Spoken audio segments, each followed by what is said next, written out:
UFC 313 Fight Week is upon us, and it is headlined by a light heavyweight matchup between probably the most popular active fighter on the roster right now, Alex Poatan Pereira, looking to defend his title for the fourth time, taking on his toughest challenge to date in Magomed Ankalaev. The co-main event was scheduled to feature Justin Gaethje versus Dan Hooker in a violent 5-round co-main event slot. Unfortunately, an injury to Dan Hooker has pulled him out, and in steps Rafael Fiziev, looking to even the score against Justin Gaethje after coming up short against him 2 years ago in London by decision. There is a ton of other great fights on this 12-fight full card going down in Las Vegas, Nevada, and I'm here to give you guys quick picks for this full card here. Reminder, this is me getting straight to the point of every single matchup.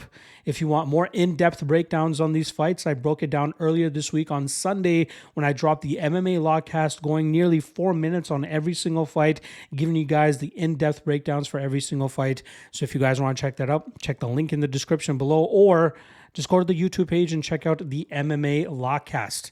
All right. Hope you're laced up and ready to go, because we're off and running with the first fight of the night between Jordan Santos, who comes in and faces Ozzy Diaz. Santos had a tremendous contender series showing back in September, pulling off the upset against Will Curry.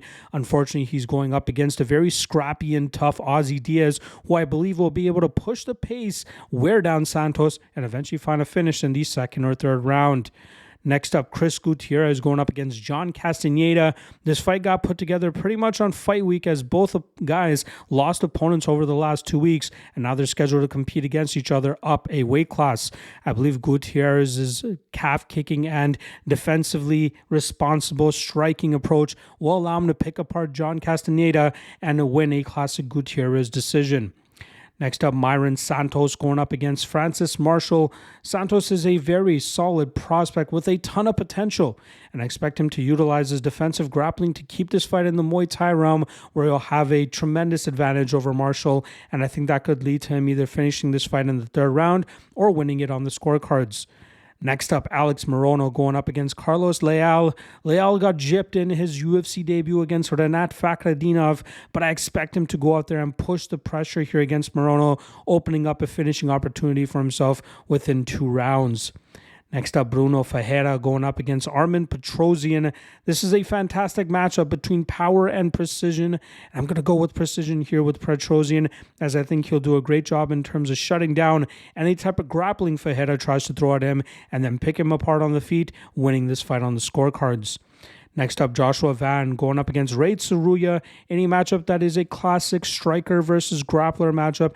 This will be a very close fight, with Tsuruya getting some solid control time in the first half of this fight. I think Van will start to separate himself, landing more damaging shots, and then shutting down the takedowns of Tsuruya, winning this fight on the scorecards. Next up, Curtis Blaydes going up against Rizvan Kuniev. I believe Blaydes will be able to shut down any type of game Kuniev throws at him, whether he tries to utilize some striking or his usual Russian grappling approach. Blaydes will showcase that he is the better grappler and better wrestler, and I think he'll be able to wear down Kuniev and cruise to a decision victory. Next up, King Green going up against Maurizio Ruffy. I believe the odds are way too wide in Huffy's favor here, but I do believe his speed and power will eventually bail him out of some bad spots. But don't be surprised if Green is able to wear him down and really start running away with this fight in deep waters. Again, a small play on Green would be warranted considering the odds, but my official prediction is going to be Huffy by knockout, as he eventually finds the button to put Green away. Next up, Amanda Lemos going up against Yasmin Lucindo. We got a former title challenger here going up against a promising contender, but I think Lucindo is biting off a little bit more than she can chew here. Look for Lemos to utilize decent defensive grappling to eventually keep this in the striking realm, where she'll be able to wear down Lucindo, land those big shots, and eventually put her away within 2 rounds. Next up, Jalen Turner going up against Ignacio Bahamondes. Very fun fight here between 2 guys that are very lanky strikers. Bahamondes obviously the better minute winner here, but I think Turner can turn it on him here and really put the pressure on, landing those big shots and eventually putting Bahamondes away.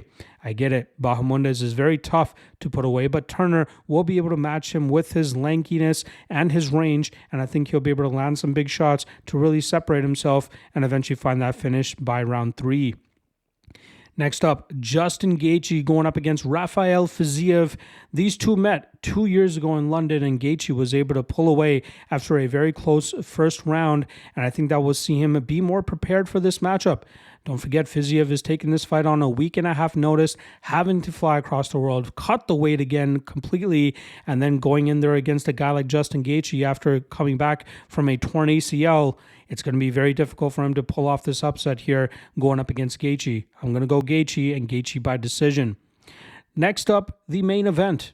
Light heavyweight gold on the line here with Alex Pereira looking to defend his title for the 4th time, but unfortunately for him, his luck has run out.